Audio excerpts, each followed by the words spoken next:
Thank you very much, Mr. Speaker. I'm going to split my time with the member from Saskatoon University.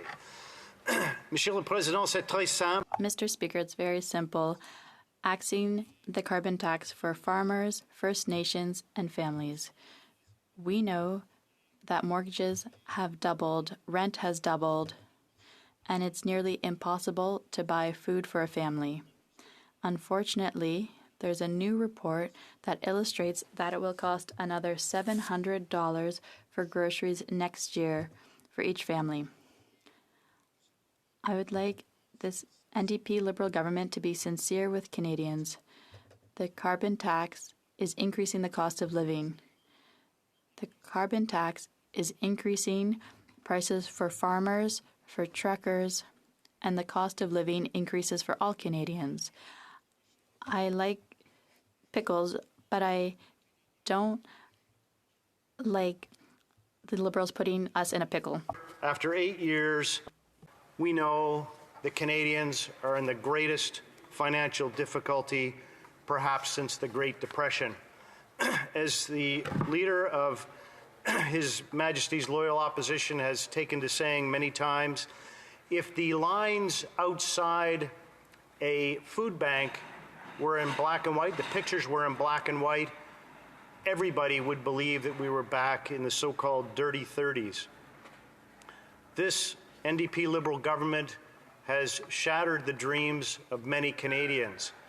And it was interesting to hear the, I'll say, response from my honourable colleague when I asked the question just a minute ago with respect to the emails and phone calls and visits that every member of this House absolutely receives in their office every day. And I can't understand, Mr. Speaker, why they choose to ignore those folks who put them there. And we know very clearly, Mr. Speaker, because everybody wants to look at a poll now and again, that it's at their own peril. And I would suggest, Mr. Speaker, that Canadians, as I said in French, are not foolish, that they recognize very clearly the peril that their financial situation is in. We know that Canadians, many of them, are $200 away from being broke at the end of the month. And of course, that is a situation which nobody wants to be in. We know many Canadians, of course, are way beyond that. Visits to food bank, 2 million Canadians visiting food banks. That's 5% of the population. You know, I had the opportunity to visit the food bank in my hometown of Truro, Nova Scotia. And sadly, Mr. Speaker, what we know is that their client roster has ballooned to 1,800 folks in a small town of around 12,000 people. 1,800 clients.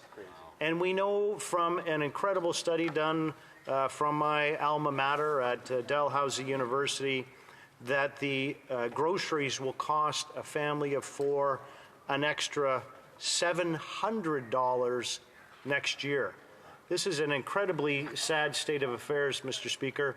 And in that report, there's an interesting quote that talks about food bank use. It says this is the highest level of food bank use in Canada on record.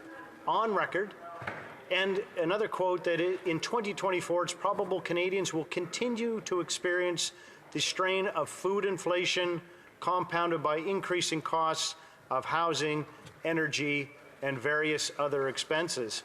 And as I said in French, we all know that when you tax the farmer that grows the food, you tax the driver, the truck driver who ships the food, then ultimately the person at the end of the line paying for the food is going to have to pay more. We know that that when you tax businesses more, they pass that cost on to consumers. And that is a simple fact of business. It's not one that we like.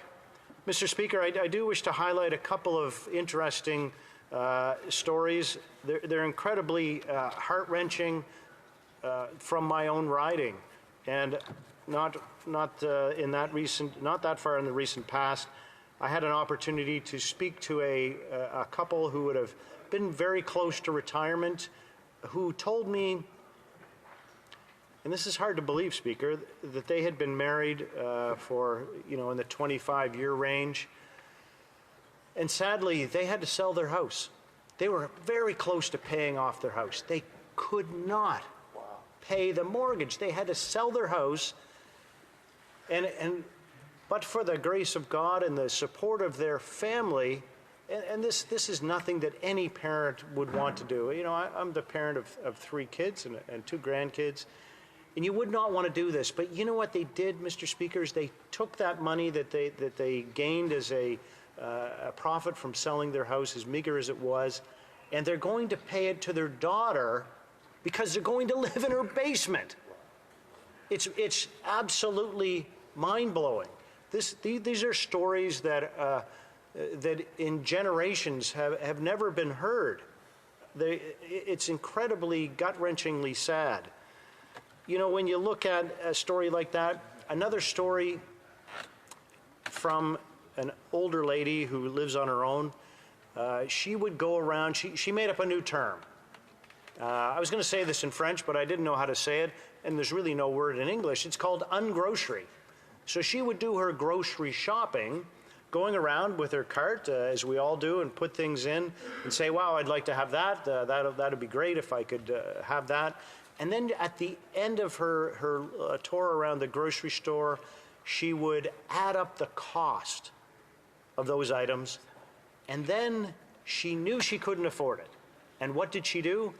She went back around the grocery store, taking things out of her cart, doing the math in her head, and then realizing what meager number of groceries that she was actually able to afford. That is what ungrocery is. And it would be exceedingly sad, of course, if that made it into common language in Canada.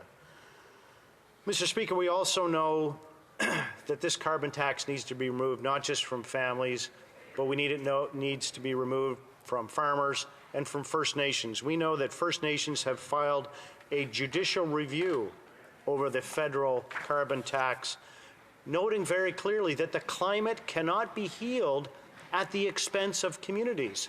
Speaker, we know very clearly that that burden is being placed on the backs of Canadians every single day.